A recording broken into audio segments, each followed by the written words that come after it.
This is Concepts, where two pretentious sirs quibble over ideas that explain today's world. Phil Shea and Steve Rose.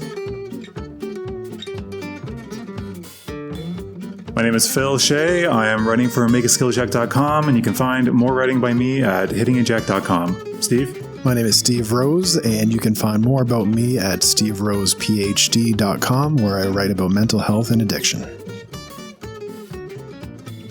Welcome to Pros and Concepts. Welcome. Today we're going to be talking about the Big Five. I'm not going to keep this up this whole time. What are you doing? Yeah, so we're going to be talking about the Big Five personality traits. Steve, do you know what that is? So tell me what you know. Yeah, the old 5-factor model. It's generally considered the best personality test available. Arguable because there's the Hexaco, which is a development on it. But generally speaking, it's kind of the go-to personality tests in psychological research. Yes, and you were asking me yesterday what my thoughts were on why this is better than the Myers-Briggs type indicator, MBTI. Yeah, because if you haven't heard of the Big Five or the 5-factor model personality test, you may have heard of Myers-Briggs. It's everywhere. It's these 4 letters where you classify a certain combination of those letters, and then you get like one box that describes you or something like that. And it seems to be pretty common. I don't come across it in my day-to-day. You do, though? You see people talking about Myers-Briggs personality types? It's basically the new, more sciencey horoscopes on dating profiles. People will put their MBTI. So if you're not familiar with it by that label, it's ENFP or INTJ, stuff like that. It's always 4 letters. There's only 16 types, which is part of the reason why I think it's deeply flawed. It's basically, if you know True Colors, that one's ridiculously simplified. That one is also pseudoscience. I don't know why I'm going to that. The True Colors is 4 colors for personalities. The MBTI has 16 in total, I believe. So it's marginally better, but it's still basically horoscopes because there's only 16 kinds of people, right? Yeah, but the colors one's even more ridiculous because it's only 4 types of people in the world. Yeah, it's you dumb. fit only in one of 4 boxes. And these are mostly used in the workplace, I find. Yeah, they're also used there. So my understanding, it's been a while since I looked at that because I was more looking at the Big Five and less at Myers-Briggs. Did you dive into any of why that's garbage? Why Myers-Briggs is garbage? Well, I mean, it certainly could be fun, like horoscopes can provoke conversation. There's some level, I guess, of Forer effect there, which is like you read into it. Like all of the boxes are general enough where you can like read yourself into most of the categories. And so it's almost like, open a fortune cookie and you're like, that's so me. Or you read a horoscope and you say, that's so me. There's a bit of that Forer effect happening with Myers-Briggs because all of them are positive and we like to associate ourselves with positive traits. And so that's kind of a benefit of it, is that it provokes conversation. The drawback is obviously it's not founded in actual science. I think it was like the 40s or something. Didn't have formal psychological training. It's loosely based on kind of Jungian concepts. There was not a whole lot of research backing it. It's just kind of very theoretical. Yeah. There's a problem with replicability. You can do it multiple times and get different results in a sense, apparently. The biggest problem, and this is the most obvious one, is that it classifies you into this like box of 16 different types of people in the world. And it's a dichotomy rather than a gradient. And that's the biggest thing with these other models, like 5-factor, is that instead of like, yes, you are this, and no, you're not that, like a dichotomy. You're either an introvert or an extrovert in Myers-Briggs. There's no kind of both. There's no nuance. There's no in between. You can't be both. Yeah, there's no box for both. But in 5-factor, it's a gradient. So you kind of rate on a scale of like, how much introverted are you versus extroverted? And you fall somewhere on a spectrum. And so that's way more useful.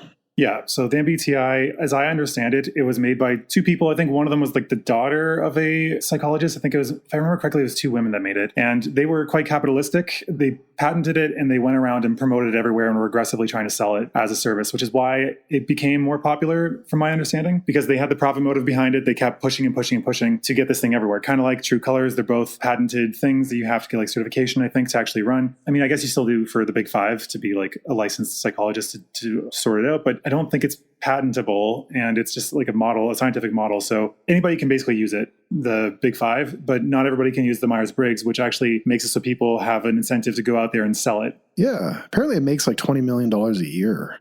It's very profitable. Yeah, it's horseshit. It's garbage. I've seen people on Anti-Work and other work subreddits talking about how it was something they had to answer their type indicator, their Myers-Briggs, to see whether they're fit for the job. But it's like, there's no validity in that. Even the Big Five, which is actually scientifically backed, we'll get into that in a second, but the Big Five is more backed by science, and even that has limited application and predictability. To me, I kind of see it like a meta score that like, it's kind of your odds towards doing certain behaviors, but it's still not going to guarantee predictability. To give Myers-Briggs some benefit, I remember doing it in high school, and I got something like INFP, but I was pretty close to, I was right in the middle between E and I. I was pretty close, but I'm just going to lean it onto the I because I think that's more accurate. So INFP, and I looked up the boxes the other day, and the category for that was the healer. And it was like most likely to be like a counselor or psychologist. And I'm thinking, so like, wait, you're giving it credit for being like a horoscope and giving you a label that happened to be right? Because I'm sure we could find at least 2 or 3 that would perfectly fit what you're currently doing. Right. Like the healer is super broad. No, it actually literally said in the box, most likely to be a counselor. It's pretty crazy. Well, that's funny. It is funny. But you know what? I just wanted to kind of throw that out there. But don't base your job off of it. Don't base anything off of it other than just a little bit of fun. A little bit of fun.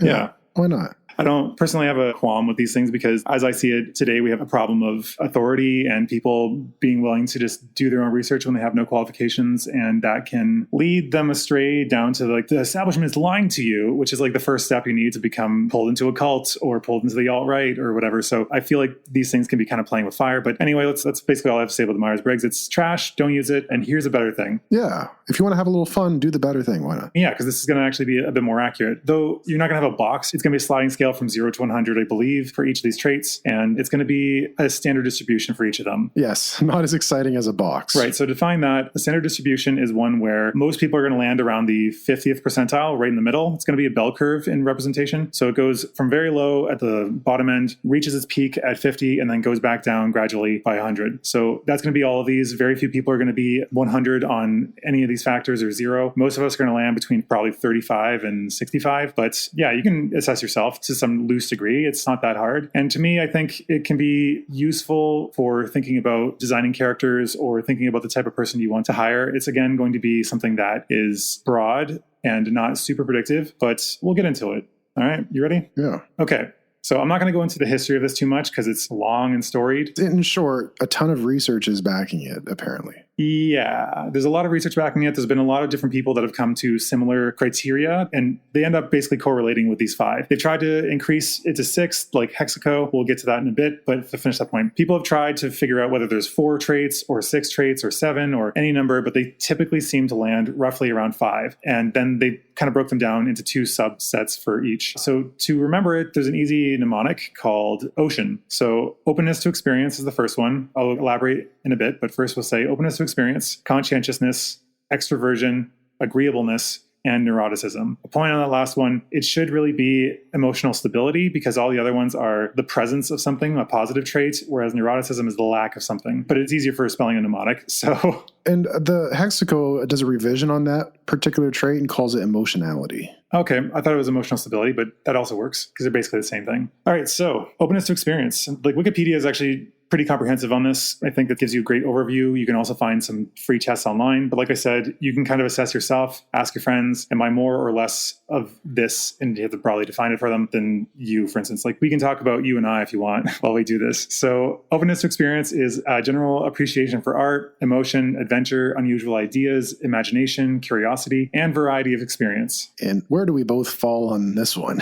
We're both quite high, and anybody listening to this podcast is probably also high. Would you say that I'm higher or lower than you? You're higher than like everyone. Not everyone. I don't know. I haven't taken the test in a while, but I'd probably be 80th percentile and up, maybe. Yeah, you're very high on openness to experience. I'm probably quite high, but yeah, I don't think I'm at athlete levels like you. Oh, yeah, that's quite the compliment. Yeah, so we talked about need for cognition, and there would be some debate. I haven't actually looked into this, but it's probably been nested or absorbed into this trait. It may not actually be a distinct concept. It may just be openness to experience, because people who are high on this are intellectually curious, open to emotions, sensitive to beauty, and willing to try new things. It goes into greater depth on openness, but there are also some sample statements you could listen to and agree to, but I will let you add anything you have to add for now. No. All right. So sample items would be, I have a rich vocabulary. I have a vivid imagination. I have excellent ideas. I am quick to understand things. So if you answer yes to these things, then you're high on openness, correct? Yeah.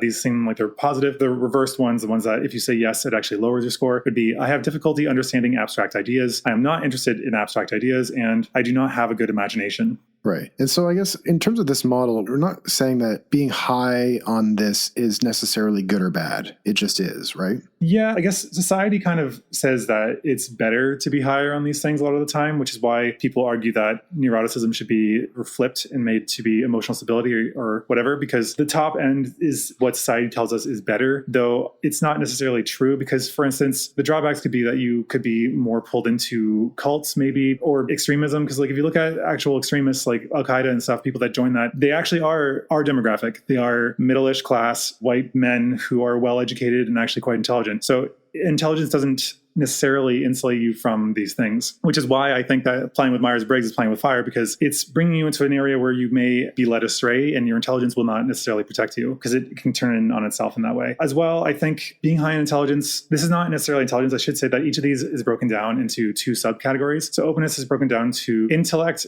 and openness. So how those are defined, I couldn't actually find those. It's actually hard to find the breakdown. It's all good. But intellect is the one, and the other one is just like willingness to try new things, I guess. But intellect in general, high intellect correlates with depression. Right. So there's drawbacks. We're not saying like, yeah, high on all of this comes with no drawbacks. It's high intellect, well, higher depression. High openness to experience, well, maybe you'll want to experience a cult. Or like critical thinking, for instance, is not always a boon, because when we find something we don't like, we use critical thinking, and we find something we agree with, we don't use it. That's something to be very aware of. Yeah. As well, if you think about like a simple man, for instance, this could be anybody, I guess, but like back in the day, like I'm a simple man, like they have simple wants, simple needs. They know what they want. They know who they are. They're satisfied with what they have. Right. So there's nothing wrong with that at all. And some jobs just need mechanical, just need somebody there to be doing it. Not saying like mechanics, I just mean like physically just pulling a switch or putting things together. Simplicity, like eat the same lunch every day, take care of your family, mow your lawn. You know, I value kind of that simplicity coming from a small town, enjoying country music, I guess. I think it's something that probably people with higher intellect have to train themselves to appreciate those things. Because like one of the things you and I have discussed is addiction to ideas or addiction to mental stimulation. And that is something that can be all-encompassing, I guess, or maybe you can continue to always be insatiable in that way. And that's not a great way to be satisfied, right? Insatiability is kind of the antithesis of contentedness. Yeah, it's addiction. It's more. There's never enough. And so being satisfied and simplicity, there's a value there for sure. Yep. And then openness, I guess I've worried about taking psychedelics, for instance. I've kind of wanted to try them just to see, because people always talk about how great they are, but I've heard that they can move you to be a little bit more open. And I'm like, I'm open enough. You're good enough. Yeah. I don't really think I want to risk getting any more open-minded, because at some point you get so open-minded, your brain just kind of falls out, right. You know? I think it could very much help if someone is like highly neurotic, and it could really open them up to a place where they're more functional. See, that's another trait altogether, right? You're just skipping right to the end there. Neuroticism is what that, or emotional stability is that what we're talking about there. People that would be highly neurotic or low emotional stability would probably be more benefited from taking these things. Yeah. So I remember this one book I had, it actually used like a hero and all-star for each of these. Openness to experience, I don't remember who they chose. I guess I'm defining neuroticism different than the big five. They're defining it more as emotional stability. I'm thinking of it in its classic terms of neurosis versus psychosis. Neurosis being very rigid and ordered versus psychosis being kind of disordered and chaotic. And so I guess I'm thinking about it that way. They're called like type A and type B, or type 1 and type 2. Well, that's a different scale altogether. That's to do with mental health. But what is that? Do you remember what that scale is called? No. Okay, well, that's independent of this. Let's not confuse it. All right, so for openness, the hero icon is Leonardo da Vinci. He's always exploring. He's always creative. He's always making new things. I think Einstein would probably be up there as well, because he openly said that it wasn't his intelligence, it was his creativity that allowed him to get ahead. And this is also where I argue that we should not aspire to be necessarily geniuses or necessarily like just in one specific area. But if we are to take a number of different areas and learn enough in each of them, then we might be able to combine them together to make something interesting, something cross-disciplinary. That's where I think individuals today, you and I, listener, we can find gaps in our current understanding and explore them. And I think it takes all different types of people in the world for things to function. Oh, yeah. And so if we try to idealize a certain set of traits or being high on a certain set of traits, what we do is we kind of stigmatize people that are the opposite of that. And really, we need variation in personal traits between us. Like if we were all the same type of person, for example, if everyone was like me, nothing would get built. If everyone was like you, maybe there would be too much chaos. I don't know. No, that's true. Yeah. I should also note openness is one of the only, I think it's the only trait that correlates with political leanings. So if you're high on openness, you're more likely to be left, progressive, open to changing things and fixing things for various groups. Whereas if you're low on openness, then you're going to be more conservative. And I don't want to insult conservatives, and I don't necessarily think he's a great authority, and especially in his more recent years, but Jordan Peterson made a point that I think makes sense, which was that if you're low in intelligence, then trusting in the good old tried and true, not trying to figure out how this really crazy, complicated world on your own, that and listening to authority, that makes more sense. Not to say that you have to be that to be conservative, but if you are lower in intelligence and confused by how things are going, you're more likely to be conservative because it's the tried and true and tested. Yeah. And I guess when we point to the value of conservatism, if we go to the extreme left, for example, the critique would be it's too much change. Too fast, too much chaos. Breaking things by accident. And the value of a conservative balance would be that it slows things so that change can happen. You took one to extreme and not the other one. The other one is complete stagnation and consolidation of power and subjugation of everyone. I was getting there. Yeah. You didn't trust I was going to do it, huh? No. So yeah, the value of the right in that balance would be it slows things so that you don't have like the French Revolution, apparently. That was Edmund Burke's critique against what was happening in terms of social change, the English as well. I mean, all through Europe, there were just giant revolts. Of course, they were worried about the French monarchy. Revolution because they were worried that the aristocracy, would be the ones with their heads in the chopping block. Yeah, exactly. Yeah. Exactly.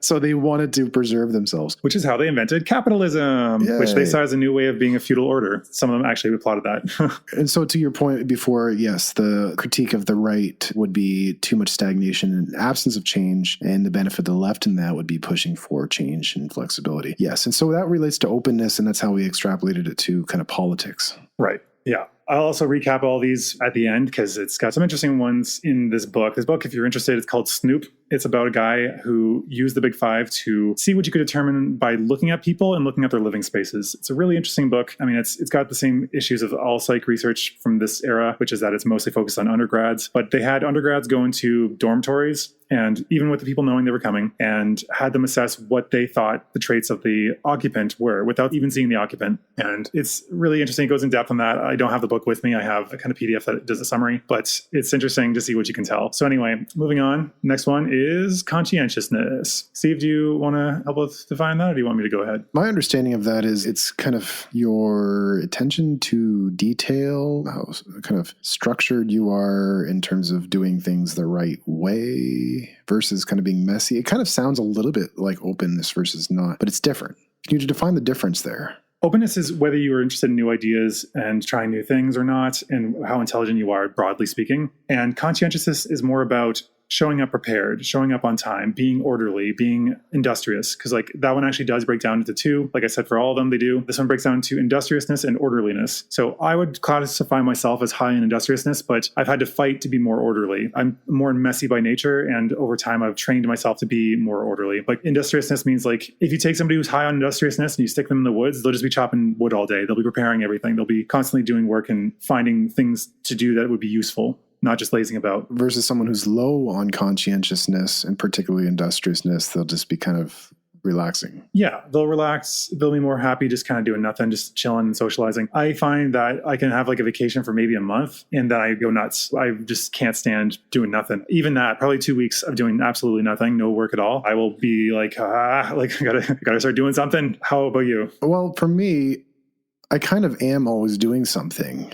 It may not look like it. I would say you're high on industriousness as well. I think fairly high on orderliness. I don't really know, though, because most of your spaces have always been shared, so I don't know what you would be like on your own. Yeah, I guess I'm similar to you in terms of orderliness could be more of a problem, but industriousness is quite high. And I define it loosely because I'm not out there chopping wood, but I'm constantly thinking about ideas and forming those ideas into coherent thoughts that I can share with people in different capacities, whether it's in my counseling work or my writing. It's really a form of work in industry and thinking and producing that doesn't look like traditional work. This is why you were confusing it with openness of experience, because you're thinking about the work of thinking, right? I guess in that way they would overlap. They all interact. That's the thing. Because if you're high in openness, then you might be thinking more, and that would be a form of work. Whereas perhaps if you're lower on openness, maybe the form of work you would be doing would be purely physical. You'd be making stuff and tinkering. Exactly. Yeah. But from my understanding, conscientiousness is the only trait associated with success defined as like kind of capitalistic success. I think it's a combination of intellect, the subset of openness, and conscientiousness is both subsets, both subcharacteristics. Yeah, because you have to follow through. You have to actually do stuff, right? Like coming up with ideas is not enough. The stereotype of being high on openness and low on conscientiousness would be like you're going from idea to idea, not finishing anything, constantly fascinated by schemes, stuff like that. Yeah, just like, the new thing. And then you want to try different things, but you can't follow through, and it's so chaotic and disorderly. Yeah, so it's the trait of being self-disciplined and acting dutifully, striving for achievement against measurements or outside expectations. So like you might enjoy being measured, you might enjoy getting a high score, like all of us do, but like some people really desire feedback, right? They want to know, did I do well? And I like that to some degree, depending on whether it's important or not. It's also related to impulse control, general regulation, especially probably emotions, impulse control and direction. So like I guess you could be extremely emotionally volatile, but able to hold back your emotions, which I'm coming out of a period of emotional instability and difficulty. So I've had to use my conscientiousness to keep myself in line and be like, don't do that. That's just an emotional impulse. Don't say that. Don't think that. Because not that they're necessarily bad, but more, we all have like lighter and darker sides to ourselves. We can give into our lower self and get envious or jealous. And you can catch yourself and say, no, I don't want to be that person. I'm not going to do that. And I think that's where conscientiousness comes in. Yeah, helps with emotional regulation. Yeah. Shall we move on? Actually, I'll give some sample items because I'll do that for every one of these. So the positive ones, as in saying yes means you're more conscientious, would be I am always prepared. I pay attention to details. I get chores done right away. I follow a schedule. And then the reverse ones would be I don't like order. I leave my belongings around. I make a mess of things. I shirk my duties. So actually, I should point out that like knowing that this correlates highly with success, when I read that book, I actually made a concerted effort to work on this. I made sure that I made my bed when I got up in the morning. I made sure that I would put away my clothes. I would fold my clothes. And it's small things. They don't seem like a big deal, but these are the things that help you to get more in order and in line, because a chaotic environment does actually have some research supporting that. It makes you less productive and increases the chaos you have and more emotional problems. So Jordan Peterson was right. Clean your room. I was avoiding going there. But yes, that is one of the few things he said. But it's banal, right? It's kind of like a basic thing, but it's founded in some research. Yeah, there is something to that. I don't want to give him too much credit on all this. No, of course, there's a lot of problems with things he says recently. Yeah, of course, recently and back then. Because the thing is, he mixes in research with his own conjecture. Yeah. Yes. And he doesn't build any fences around them. Just threw a bone there. Because, I mean, he is like the kind of big five advocate as well. Like, he's really into this. He has his own kind of website you can go to do this. He's an advocate for, so why not? Yeah. I mean, as I think most psych people would be, because as they would be. The other ones are just not credible at all. I should also note that conscientiousness rises among young adults and then declines in older adults. So it's possible that my efforts were in vain. Like I would have just had that happen anyway, but it's still worth the try just to teach yourself and get in good habits. So the icon for this one, do you want to think of who it might be? I don't know. It's RoboCop. I would have never guessed that. No. Well, I didn't mean you had to guess one. You could have just come up with any of them, but yeah, it's RoboCop. So actually, this book is like where you might find these people who are high scorers on these things. So for openness, where you'll find them is browsing the philosophy section of a bookstore. For conscientiousness, you might find them in the aisle of Office Depot where they sell color-coordinated filing supplies. OMG. So like accountants are going to be very high on conscientiousness. Yeah, it's more structured and orderly and predictable, you know. Again, we need all different types of people in the world. Yeah, there's nothing wrong with that. I think, like, again, it's desirable to show up on time and be prepared. And because people who are low on this, artists and stuff, this is why I find artists can be very difficult to work with and why they have a reputation of that, is that they're very open-minded, but they're low conscientiousness. So they may not show up on time. They may not deliver their stuff on schedule. So if you can find an artist or a creative who is able to do this, hold on to them. Yeah, an artist who's high in conscientiousness. That would be a really nice pairing. The guy I work with from Brazil, Leonardo, the writer that's helped me with my D&D endeavors, he's very much that. He's great. Nice. Perfect. Yeah. All right. Moving on. Next is extroversion. So this one is, I think, defined a little bit differently. There's two ways to define this in psych. One is about energy, and the other one is whether you seek sociality. And I think this one's more about energy. So it's you get energy from socializing if you're high on this, and you lose energy from being alone. Whereas people who are low on this get energy from being alone and lose energy by socializing. Yes. I feel like I'm kind of in the middle. Most people, like, again, remember it's the standard distribution. Most people are going to be kind of in the middle. Yeah. I think, how does the standard deviation work again? I forget. It's like 90% will be within 2 standard deviations. Yeah. But I guess if I were to have to pick, I would go with more introversion slightly because I get energy from being alone. Most of us are going to be ambiverts, is referred to like ambidextrous, but meaning both. So just to close that loop, I just looked it up. For standard deviations, a standard deviation in either direction is 2 standard deviations covers 97.7% of people. So chances are you're going to be between 30 and 70 percentile. Very few people are going to be from 0 to 20 or from 80 to 100. So I guess maybe my estimate of me being 80 percentile for openness might be wrong. But like I said, most people are going to land in the middle there. I think you are probably on the low half and I am probably above half. Exactly. Kind of near the middle, but I'm slightly below, you're slightly above. And what are the traits associated with each? You said there's a list of questions you have. Well, we'll get to the sample items in a second. The extroversion is characterized by breadth of activities as opposed to depth. Okay. So having a wider variety as opposed to going deep. I've been told I go wide and deep. So I don't know what that means. Surgency, what is that? Trait of emotional reactivity in which a person tends toward high level of positive affect. Oh, so you tend to be more cheerful? Weird. That's odd. Cheerful. Okay. So cheerfulness from external activities/situations. So it makes you happy to be around people. Energy creation from external means. So like I said, you get energy from interacting with people. You tend to seek engagement with the external world. You enjoy interacting with people and are often perceived as energetic. You tend to be enthusiastic and action oriented. So I guess introverts would be the opposite of all those things. They tend to be quiet, low key, deliberate, and less involved in the social world. Shyness, it should not be interpreted as shyness or depression. No, exactly. I do not like how introversion is stigmatized as shyness or depressed. Why are you so shy? Why are you so quiet? I'm just listening, I'm having a good time listening. Not me. That's I'm the opposite, but I understand where shyness comes from anxiety. Introversion is just a personality trait that's neutral. Yeah, you enjoy observing, you enjoy being a little quieter, which is fine. But as they finish that, it's not shyness or depression. It's actually greater independence of their social world than extroverts. They don't need as much stimulation and they need more time alone. Again, don't confuse that with unfriendliness or antisocialness. No. But they can be aloof and reserved in social situations. That doesn't mean anything negative about their judgments or whatever. No. So you ask for sample items, I can give you sample items. Please do. All right. So sample items for extroversion. Saying yes means higher. I am the life of the party. I feel comfortable around people. I start conversations. I do not mind being the center of attention. And then reverse. I don't talk a lot. I keep in the background. I do not like to draw attention to myself. I am quiet around strangers. Okay. The prototypical person for that is someone I don't know. His name is Axel Foley from Beverly Hills Cop.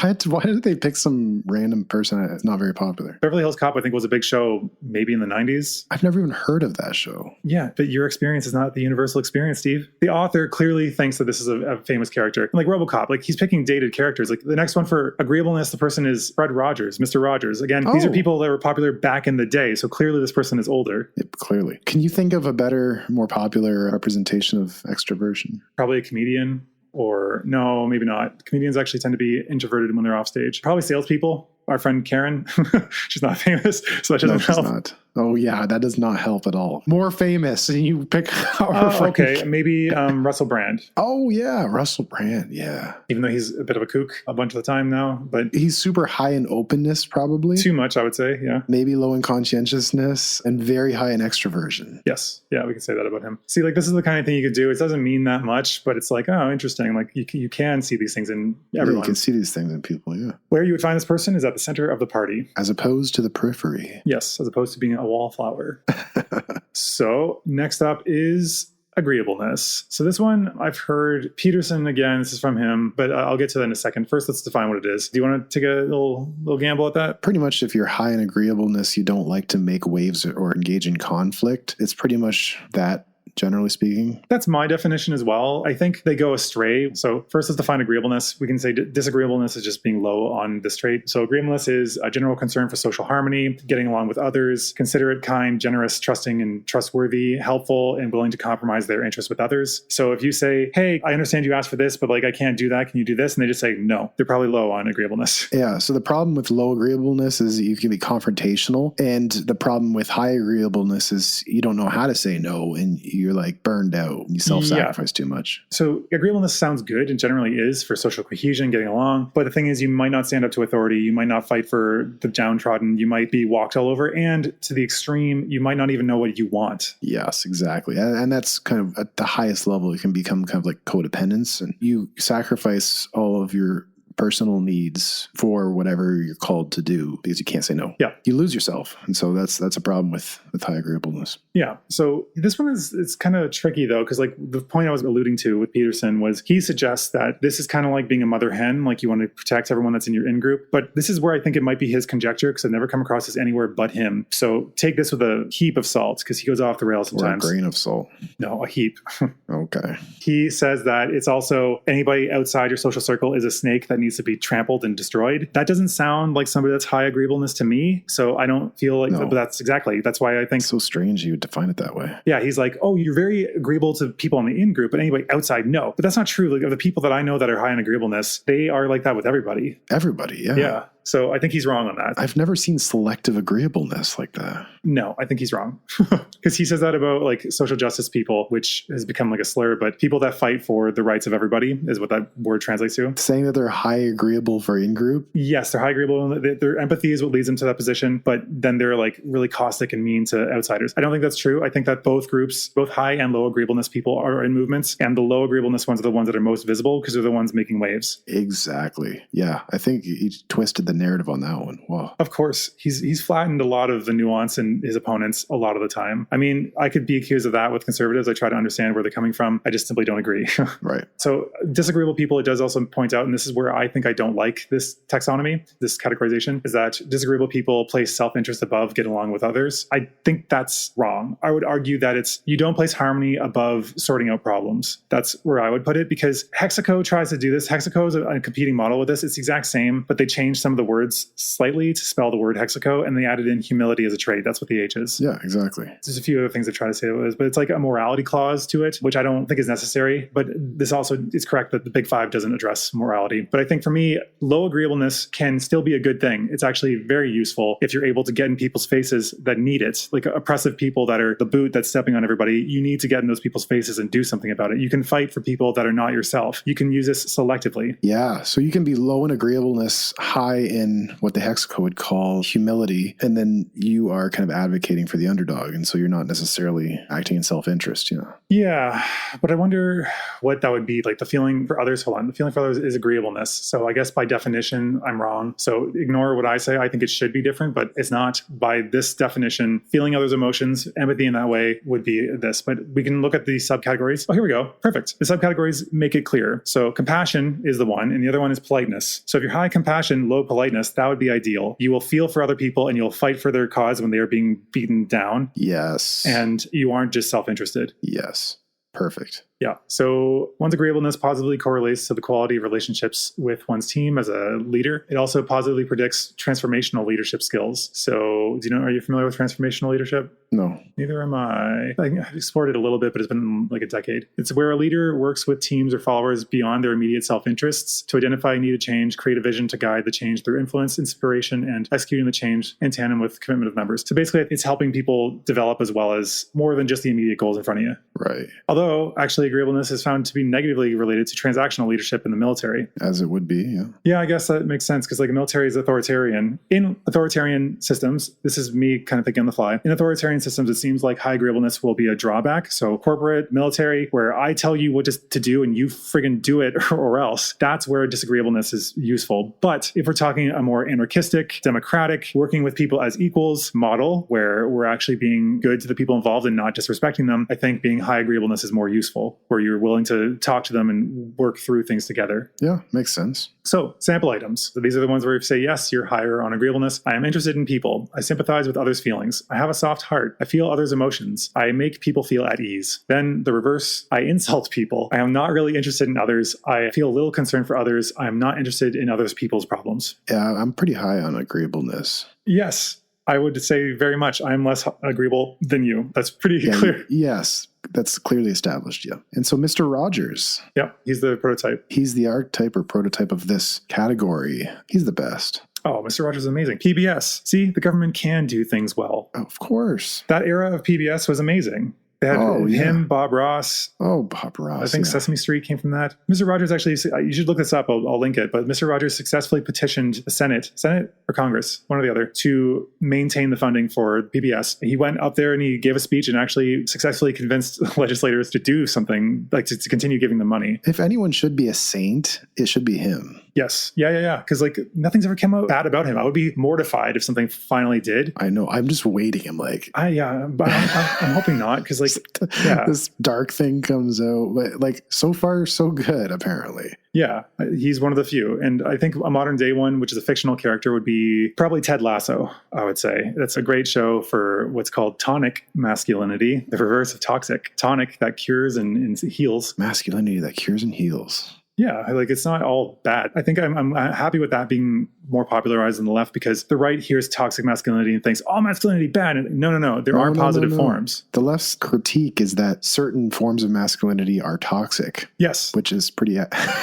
That's true. Exactly. Not all masculinity, just certain forms of it. And like most things, if you get too much of it, the dose makes the poison. And the type of it. Well... Because you can have a high dose of tonic masculinity. Well, no, the thing is, it's like Buddhism, the middle way. Like you have to be balanced, right? You can't just be completely selfless forever, because then you, again, like we said, you won't even know what you want. Yeah. So to be a whole individual and to be good in these things, you have to be more balanced. So for instance, I wouldn't say like toxic masculinity, just I heard a great video on this recently, was Walter White from Breaking Bad. He's taking the aspect of being a provider so far that he's willing to do absolutely abhorrent things. That would be an example of toxic masculinity. Oh, you want to know my archetype for disagreeableness? Sure. / toxic masculinity. Andrew Tate. Yeah, he probably would be. He's very toxic. Like the representation of disagreeableness. Or, I mean, anybody that's... Donald Trump. Donald Trump, highly disagreeable. Yeah. Highly disagreeable. In which case I would agree that it's self-interest above all else, because these guys, like Tate was basically running like a sex trafficking ring, and Trump has done countless terrible things. Or I don't know, Kevin Leary or Simon Cowell,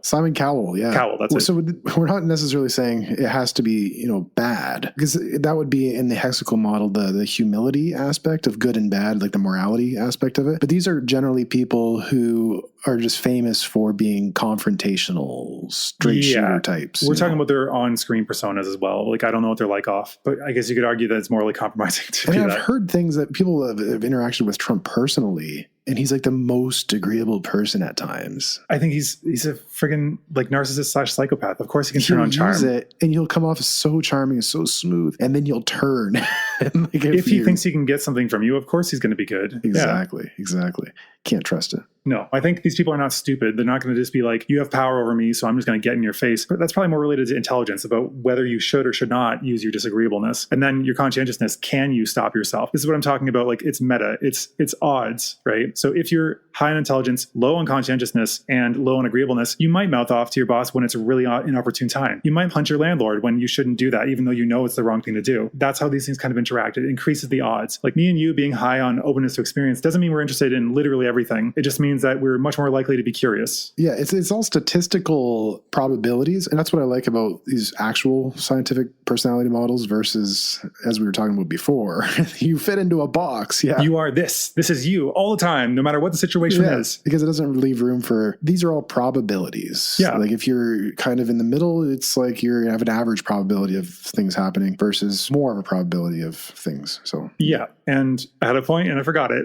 Conscientiousness was something related to that, but whatever. Maybe it'll come back to me. So the final one is neuroticism, which we're going to stick with neuroticism, even though it's a very charged term that was deeply rooted in misogyny. But I think it's going to be more confusing than not if I have to flip everything or keep having to say, this is also emotional stability if you reverse it. So let's just stick with neuroticism. Being 100 on neuroticism means you're almost no emotional stability. You're going to be all over the place emotionally. Things can trigger you and set you off very easily. So here, it's the tendency to have strong negative emotions, such as anger, anxiety, depression. It is sometimes called emotional stability, or as reversed, refers emotional stability, blah, blah, blah. Is associated with low tolerance for stress and strongly dislike change. It's been a temperament that's studied for a long time. They're very emotionally reactive and vulnerable to stress. They're more likely to interpret ordinary situations as threatening. And minor frustrations can come off as hopelessly difficult. They tend to be shallow in the way that they express their emotions also. Like, I just feel bad, not like I'm feeling anxious about this because blah. So this is like the granularity we talked about in one episode a long time ago. Yeah. Any other points you want to think? It's pessimism towards work. You feel your feelings strongly, wear your heart on your sleeve. Yeah. Well, that's not, again, if you're highly conscientious, you might be able to, that's what I was going to say. Conscientiousness is about situations, right? Like this is why I don't like Myers-Briggs as well, is that it's about like, you're like this all the time. Like this is you in every situation. Whereas conscientiousness is defined as being prepared for the situation as it's called for. You don't show up in a suit to a dig site when you're going to be working in manual labor. You show up in like the clothing that's appropriate for the situation. So it's about how you're going to react to situations as they come. It's not that you're a one-trick pony. Okay, so the thing here is neuroticism is connected to pessimism towards work, towards certainty that work hinders personal relationships, and to higher levels of anxiety from the pressures at work. So generally you hate work. You don't think work is a good thing and you're going to be like, I got to work. Reading this though, I feel like I'm definitely more neurotic than you. Definitely. I'm very low in neuroticism. Yeah, especially this period I'm just coming out of, like lots of anger and depression and dealing with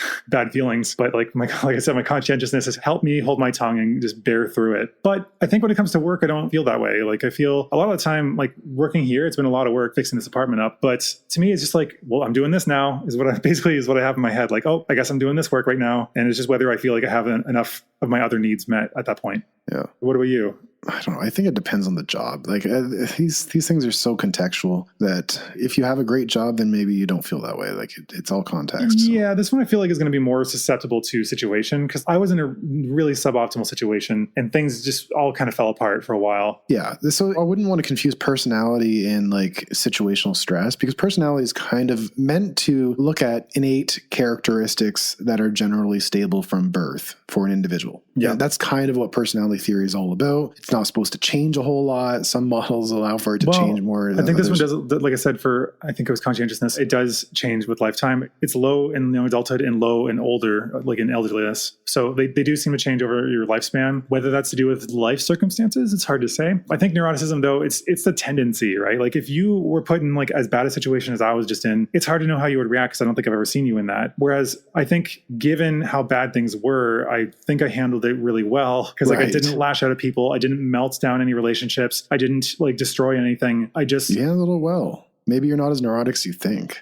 Maybe you just dealt a bad hand because you were so open to experience that you didn't have a lot of stability historically. I mean, yeah, that definitely plays a factor into it, but I don't know if I would go that far because situations have not been great. Like my opportunities have been sparse in a lot of points in my life. And like I said, I think maybe earlier in the podcast, I might have said that I don't really have regrets because I did the best I could at the moment that I was doing it. The only thing that maybe being lower on openness might have done was push me towards a more conservative, more profitable area of study. But like both of us chose similar areas. We both went into social sciences. Yes. I'm not moralizing. No, I know. I'm just saying whether I agree with it on its face or not. Okay. But I definitely do tend toward more anxiety and anger and depression. I'm just able to hold it and analyze it and inspect it more, which is where metacognition comes in, right? Yeah. Which I think, again, anybody, if you have a sunny disposition all the time, you're in poverty, you just got yelled at, you just got fired, and you're still like, well, I mean, something else will come along, then you're probably low on neuroticism. I'm kind of like that probably. Yeah. Whereas I will be thrown into emotional turmoil when those things happen probably. I will have to calm myself down and center myself again. I won't lash out at people because I think my conscientiousness helps that. And it seems very self-indulgent. I'm just giving examples of how these things work. So you will just like kind of let it bounce off you. I wish I could be like that. It's something I've aspired to, but it's difficult.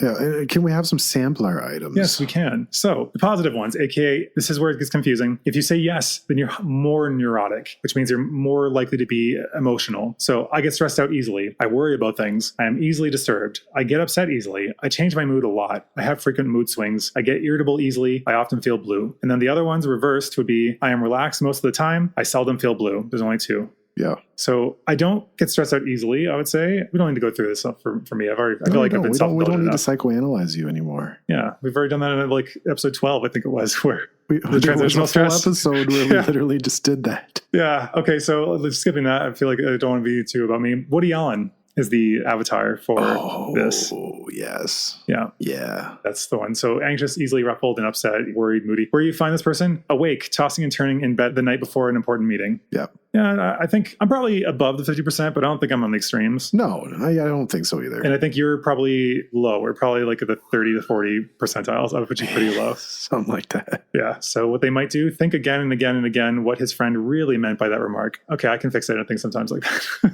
I guess I could too, yeah. Yeah. Anyway, those are the big five. That's what we're dealing with. I think we're nearing the hour mark, so we're actually hitting this quite good. Yeah. Any remarks you want to say, or I can throw out the overview of the facets? Yeah, I guess the remarks would be that personality theory is highly individualistic and that they're generally stable over your life, and it pretty much just predicts the probability of how you're going to react in situations, not determines how you're going to react in situations. Yeah. And there's so many layers to this, because I would never want, I guess, if somebody suffered a trauma, for that to be kind of confused with their personality. The thing is, I think traumatic events are one of the few things that can shift personality permanently. And same with psychedelic experiences, which is what I alluded to. At least I've heard. Again, that I think, trace that back. I think that actually might be a Peterson statement as well. So I might want to double check that one. Yeah, generally it's considered stable, but yes, things can change that. We didn't even talk about personality disorders. And whether they're a thing or not. Whether that's real or... Then again, I already referenced psychopathy and narcissism, which are both personality disorders.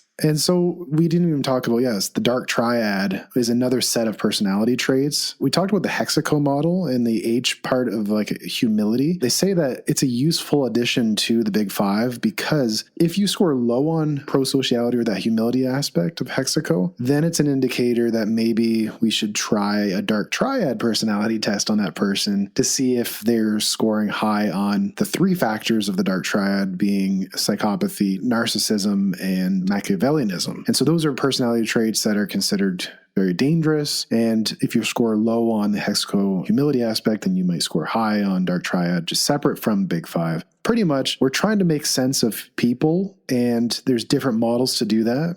And there's better and there's worse ways of doing it. And there's certain cues that can tell you things. Like, I think being into sports meant you were more close to experience in the rooms of, if I remember, having jazz or world religions or maps would make you more high on openness to experience. And the thing is, people are like, if people know they're coming to check it out, this is from that book, Snoop again. If people know that you're coming to look at their place, then won't they tidy up? There's a big difference for someone that's high on conscientiousness and someone that's low. Someone that's high will have things like color-coded, labeled, in structured order, and it makes all sense. Whereas somebody that is low will just like kick their clothing under the bed and try to hide it. Like, it's still pretty obvious between the two. Also, I would point out that for hexaco, humility is also broken down to honesty-humility. It's a hyphenated one, which breaks down to sincerity, fairness, greed avoidance, and modesty. So it's interesting. I don't know why it hasn't been quite added in. It's been talked about for a while, but for some reason, the big five is still the dominant one. Also, I realized that another correlation that I didn't mention, and this you could argue is entirely socialization. This may not have anything to do inherently with them genetically, but women in general, the only difference between men and women, according to the big five factor, is that women consistently, relatively speaking, on average, again, big numbers, I'm covering this a lot, is that women tend to be higher on agreeableness and higher on neuroticism. I think, though, that may be misogyny and just looking for certain things as well. I think being physically smaller, physically weaker, and having like physically larger people constantly wanting to take something from you or get something from you. These are adaptive traits. Yes, being highly agreeable and not getting in their face and not instigating a fight would be smart as well. Sensitivity to threat detection.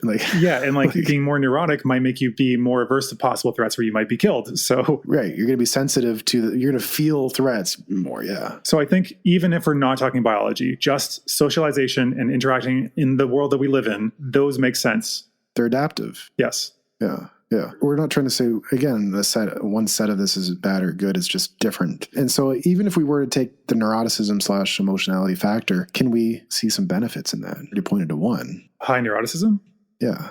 If we don't frame it as neuroticism and do it in the more favorable emotional stability, what are some benefits of feeling you're feeling strongly? I think high neuroticism might drive you more towards creativity, to more personal expression, to more empathy, towards being able to understand the suffering of others, because that's what I've taken away from my personal suffering. I don't know. That was it's kind of a bit harder. I guess it would make you more empathic, probably. You're like a sensitive, emotional sensitive person. There's benefits in that. Some of the sweetest people can be that. Yeah. Highly neurotic, but also highly agreeable would be, like, I guess that's women. That's the stereotype that I just painted of women. Yeah, it's one of the harder ones. But yeah, I think being more feeling and more aware of your emotions, because like if you're constantly cheerful and like everything is great, then you might not be a very good counseling necessarily. You take a different approach. But I think for the average person who has no training, you might just be like, what are you worried? What are you getting stressed out about? Just like relax. And that's like not useful. Invalidating. Yeah, exactly. Like your feelings don't matter. You're just like, why are you being such a little wimp about it? In addition, women, I think, are also encouraged to be more agreeable because being disagreeable is actually worse. Like being disagreeable for a man in a corporate context can get you more. It can actually make you more likely to get a higher salary, more likely to get ahead. Whereas if you're disagreeable as a woman in the exact same way, you may be penalized, seen as a troublemaker, seen as somebody that needs to be dealt with. So it actually is doubly negative for women in that context. Which is an unfortunate,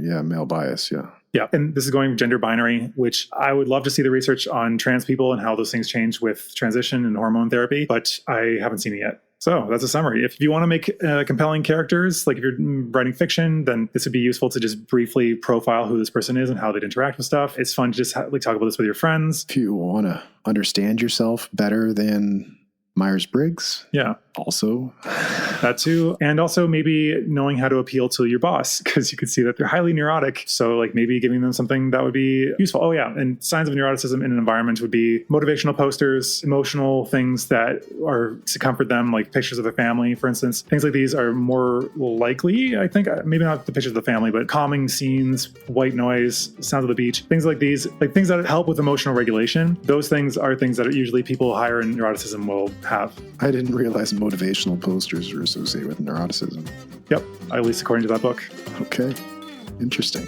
Yeah, all right. Yeah, I think, we got all the characters, we got all those things. So that's it for today. Thanks for tuning in. Hope to see you next time. We're going to try to get back to a more regular posting schedule, but it's been a time. So it's been a slice. Yeah. All right. Talk to you later. Bye. We don't have any silly quips. I think this is a silly quip.